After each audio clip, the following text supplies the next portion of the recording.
So let's move away from modern times to one of the golden oldies. Cast an eye over this piece of gripping drama.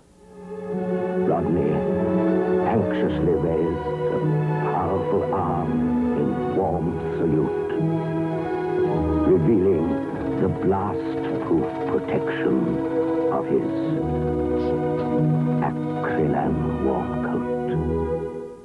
Slice of history, that is, one of the very first productions by David Puttnam when he was a boy wonder in the advertising industry back in the early 1960s.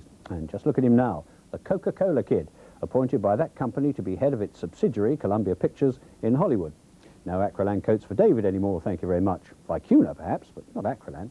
As head of Columbia, he'll occupy the most senior post to be held by an Englishman in Hollywood since Charlie Chaplin helped to found United Artists. Well, the road to this eminence, give or take the odd ad, began in 1971 when he invited a copywriting colleague named Alan Parker to help him make a feature film called Melody. Thus, at a stroke, two notable British film careers began. My friend and I were wondering if you would like to... Come on, do you want to dance?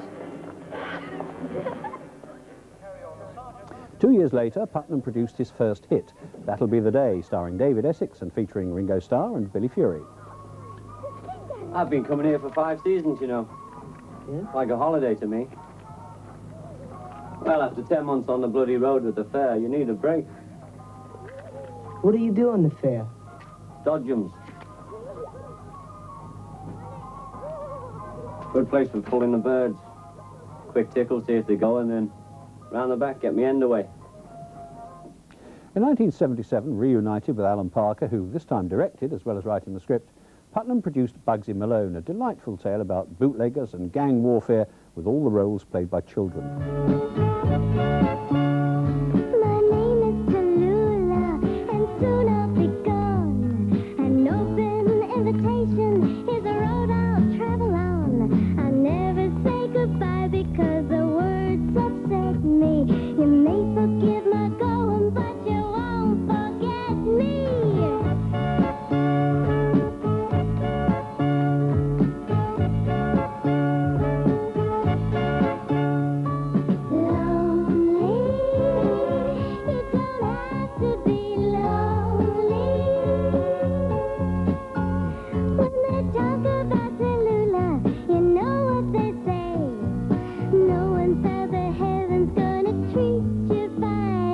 The following year, again in company with Parker, he made his first excursion to Hollywood to co-produce, along with Alan Marshall, the controversial Midnight Express for Columbia Pictures. The film was a critical and commercial success and won a couple of Oscars as well as a few other nominations. But Puttnam didn't enjoy the experience of working in a Hollywood studio, and pretty soon he returned to England, and especially after Chariots of Fire, for which he won an Academy Award, found himself hailed as the saviour of the British film industry. It was not a role he sought, and it's not an enviable one to be thrust into, but it was one he filled and filled extremely well, despite his own misgivings. Nobody else in this country, after all, has been remotely as prolific or successful. With films like Local Hero and Cal, and the First Love series for TV, he kept the industry and its workforce ticking over, while all around him other producers were wringing their hands and prophesying the imminent end of the world. Inevitably, there was the occasional failure. Agatha, for instance, from which he dissociated himself after forming a cordial and, to be fair, mutual antipathy for the star Dustin Hoffman, who's recently moved his own latest film away from Columbia to avoid working with him. Puttnam, however, rose above such things to enjoy great success with The Killing Fields, and this year, and with the same director, Roland Joffe, The Mission, which won the top prize at the Cannes Film Festival. Your Eminence, in the territories governed by Spain, there is no slavery. That's a lie. I won't accept a challenge from a monk. His cloth protects him. And in the name of the king, whose dignity I represent, I demand an apology right now. My cloth protects you, I want an Senor apology Cabeza. right now! Damn you, I won't stand for this! Well, just to go back a bit, I interviewed David Puttnam for Omnibus in 1981, and this is how he felt then about working in Hollywood. I have a notion of my life, which is outside of a notion of my career. And I'm not prepared, actually, to jettison my life in favour of my career. And I suspect that what Mike and Alan, and I'm blessed them for saying it, what they have in mind would have cost me my domestic life. And that would have been a ridiculous price to pay. Yes, well, that was back in 1981. So I asked him, the day before he left for America, a big new job and a house once occupied by Greta Garbo, what made him change his mind. First of all, I think there's been a general misconception in this country, I have to say, in the nature of the job I was offered. It's a very different job from the job I was offered in the past. In the past, I was approached about being what's called head of production. Head of production is a very difficult job. It's a real kind of burnout job. It's the picker of the individual programme of pictures. Just that. This time round, I was offered the job of chairman of the company. Now, that's a different thing. That's being given a chance to run an organisation of, I think, over 2,500 people, with offices in every country in the world, and have a distribution company, because in the end, distribution company controls the nature of cinema. Have a distribution company which is perfectly interested and prepared to start acquiring cinemas, which also makes movies, which also develops screenplays. It's a much, much broader job, and it's a chance to really influence an industry, as opposed to living and dying by the quality of the half dozen or dozen films you pick. What do you think that you, as a British producer, can bring to Columbia? Well, I'd rather slightly rephrase the question. I think it's what a producer can bring. I mean, I think the fact that I'm a British producer, in a way, is neither here nor there, although it's an advantage, because as a British producer, I'm forced to work in a world market, whereas a lot of American producers only work in the American market, which is only a portion of the world market. So I think I've got an awareness of who's available and who's doing what in Europe, as well as what's happening in the US. So I think being a British producer gives me an advantage, not a disadvantage. But being a producer is the more interesting issue. It's been a long time since a producer really ran a studio. Not since a producer was head of production, but since a producer ran a studio. And I think what you bring is a different perspective. I was asked, for example, am I going to start the Columbia Classics? Am I going to have a classics division putting out small films? Well, the answer to that is no, absolutely not. It took me 10 years of my life to scramble out of making small classic movies. I mean, The Duelists, I guess, was the last one. In order to be accepted as a real mainstream filmmaker. Why consign other filmmakers and stick that label around their necks when in fact they may make a small film which ends up being a huge hit? I mean, Gregory's Girl in our country was a very good example. You have complained often and quite vociferously about the present state of the British film industry. How do you see that industry at the moment? What kind of industry are you leaving behind? I'm very, I don't want to be bitter, because I think this is a good moment in my life and I'm looking forward to the challenges ahead of me. I don't really want to look back that much.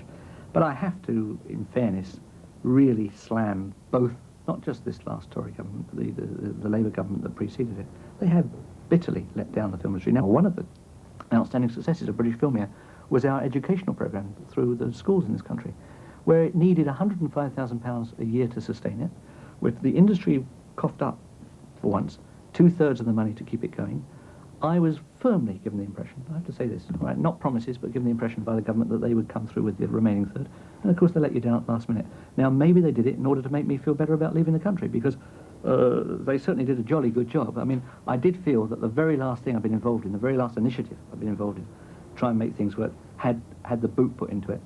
And you just get, I've had enough, you know, night after night, week after week, trying to make things work here, and getting no support at a national level. But how can you influence Britain, British films, British society from 6,000 miles away in California? Well, I think a good deal. I think, frankly, I can influence it more than, given the present circumstance, I could ever influence it as an individual producer in this country. I mean, if I work very, very hard, I can do 2 films every 18 months, and that's flat out. From California, I think I can not only encourage British filmmakers and what we would term maybe British films to be made, but I can also encourage a sense within the American audience that that type of film has a mainstream validity. I mean, already I'm making, that's exactly what I'm not doing. I'm being able to finance Bill Forsyth's next film. I could never have done that as a producer. It wasn't possible. That film was floundering, didn't have any money. I'm putting money into John Borman's next film. Ridley Scott's next film being fully financed by Columbia since I got there. I haven't even started there yet. So there's 3. You know, you are now going to be a mogul. What kind of a mogul? Are you going to be like Harry Cohn or Louis Mayer? Or before my time. I don't know. I tell you what I am going to try and do, and it may not work. I will be a throwback in one respect. It seems to me that for many years now, the studios, because they haven't been run by filmmakers in any way, shape or form, have been absolutely finance and distribution companies, which of course as a producer has suited me fine. I certainly want the studio to be a studio, the way that I was, used to read about studios, the way that MGM was a studio, where the studio had a real vote and a real input. And certainly I intend to have the studio develop in-house material and allocate it, offer it to directors, offer it to producers, and be a studio. Charles, be a king. Really be a studio. That would be interesting. Hasn't happened for a while, but it's worth a shot. The other thing is, of course, that if all the reports one reads are correct, you're likely to come back here after your 3.5 years, not as a very rich man, but possibly as a very, very rich man. I mean, that must have a certain amount of appeal to you, doesn't it? Oh, I find that appalling thought. I can't imagine, but who was that made that wonderful statement that it was better to be miserable rich than miserable poor. That sounds to me to be reasonable. I won't be very, very rich. I will be comfortable. I mean, for once, you see, I've been freelance most of my life. I don't have a pension or anything like that. So any pension fund I have is self-created. It would be actually quite nice to think that I could reach the age of 65 and retire and not have to, turn the. But my old lady always says, "Don't tell me after all these years you're going to have to turn the heating down when we're 70." I think that's a very reasonable mandate for her to offer, given the hours I work. I think we should wind this up now with the strains of violins playing in the background. David. No, all I want to do is go away and not make a complete arse of myself. Well, I'm quite certain he won't have to worry on that score. And I doubt he'll have to worry too much about his pension either. He's reputed to be earning either a basic $1 million or a basic £1 million a year, depending on which invented figure you read last in the newspapers. I've no idea how much he'll actually be paid. He didn't tell me, and I don't imagine he's told anybody else either. But I think we may safely assume that his income will be, to say the least, comfortable. And I sincerely hope he's not going to be a tycoon in the model of his notorious predecessor at Columbia, Harry Cohn, a man so frightful that it was said you had to stand in line to hate him. Anyway, I wish David Puttnam the very best of luck.